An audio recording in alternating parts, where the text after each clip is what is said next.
লেবু গাছে ন্যাপথলিন দিলে কি হয়?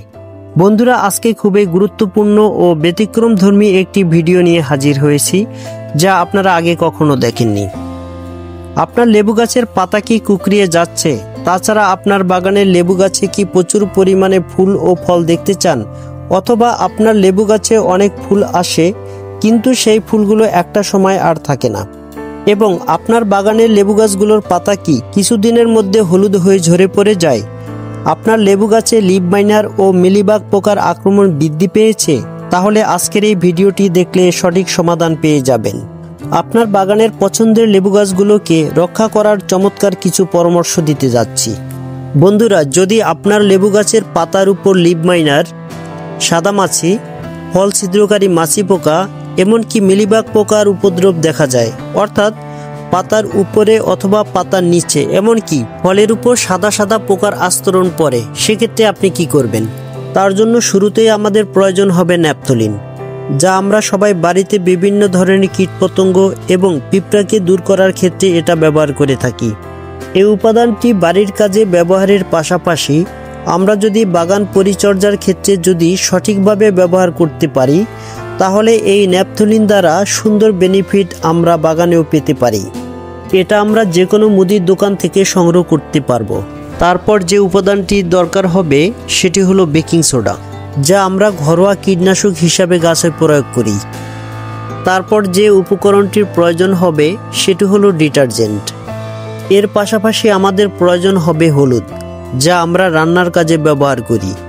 এর পাশাপাশি এটি একটি অ্যান্টি ফাঙ্গাল হিসাবেও আমরা বাগান পরিচর্যার ক্ষেত্রে ব্যবহার করে থাকি। এবং এই হলুদের তীব্র গন্ধে গাছের পোকামাকড় নিমিষেই দূর হতে পারে।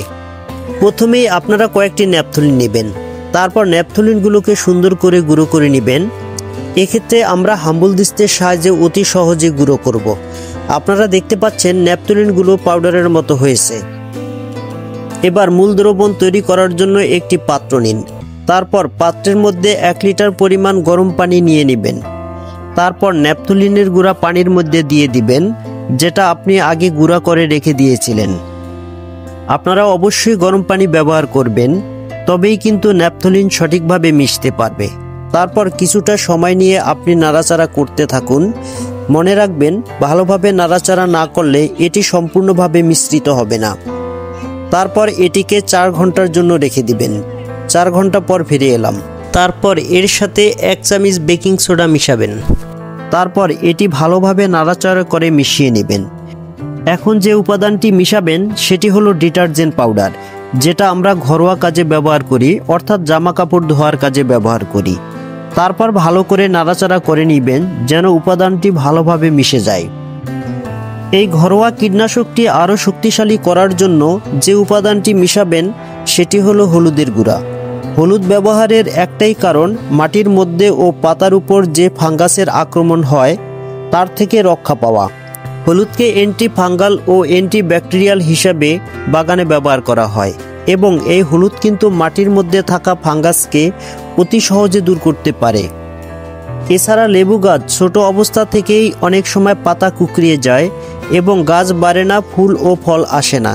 এই পাতা কোঁকড়ানো অথবা পাতায় যে ফাঙ্গাস আছে তা থেকে রক্ষা পাওয়ার জন্য হলুদের গুঁড়া খুবই কার্যকরী। এবার 1 লিটার দ্রবণের জন্য 1 চামচ হলুদের গুঁড়া ব্যবহার করবেন। এবার ভালোভাবে নাড়াচাড়া করে গুলিয়ে নেবেন। বন্ধুরা, দেখতে পাচ্ছেন দ্রবণটি তৈরি হয়ে গেছে। যেহেতু আপনারা দ্রবণটি স্প্রে করে ব্যবহার করবেন, তাই দ্রবণটি একটি ছাঁকনির সাহায্যে সেঁকে নেবেন। তারপর দ্রবণটিকে একটি স্প্রেয়ার বোতলে ভরে গাছে স্প্রে করতে পারেন।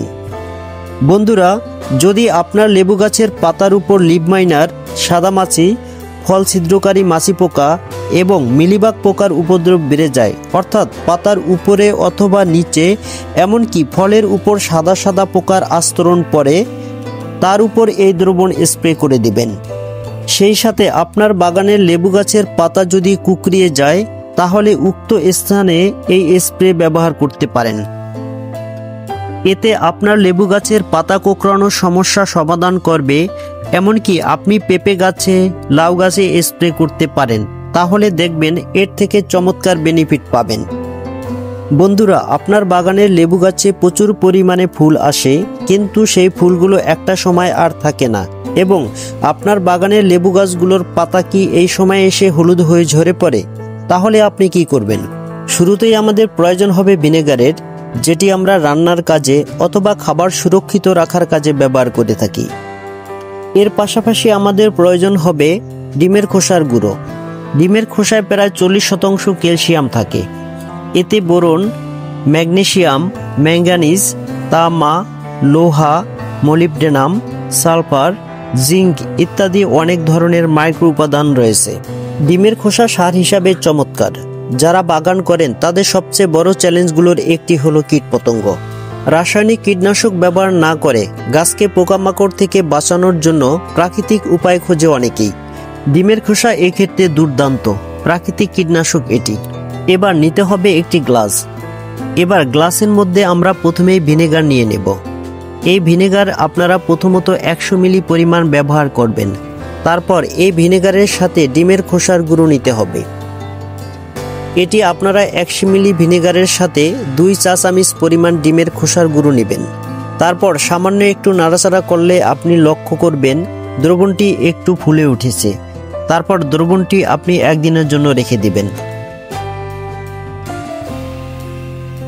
এবার মূল দ্রবণটি তৈরি করার জন্য একটি পাত্র নিয়ে নিন। তারপর পাত্রের মধ্যে আপনি 1 লিটার পরিমাণ পানি নিয়ে নেবেন। তারপর প্রথম মিশ্রণটি পানির মধ্যে দিয়ে দিবেন, যেটি আপনি একদিনের জন্য রেখে দিয়েছিলেন।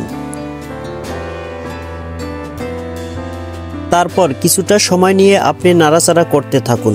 মনে রাখবেন, ভালোভাবে নাড়াচাড়া না করলে এটি সম্পূর্ণভাবে মিশ্রিত হবে না। লেবু গাছে যে সকল গাছে ফুল আসে না, এই গাছগুলোর গোড়ায় আপনারা এই দ্রবণটি ব্যবহার করতে পারেন। এই দ্রবণটি গাছের গোড়ায় ব্যবহার করার আগে গাছের গোড়ার মাটি নিড়ানি কাঁচি দিয়ে আলগা করে নিতে হবে। তারপর সেই আলগা করা মাটির উপর এই দ্রবণটি ভালো করে হাত দিয়ে ছিটিয়ে দিতে হবে।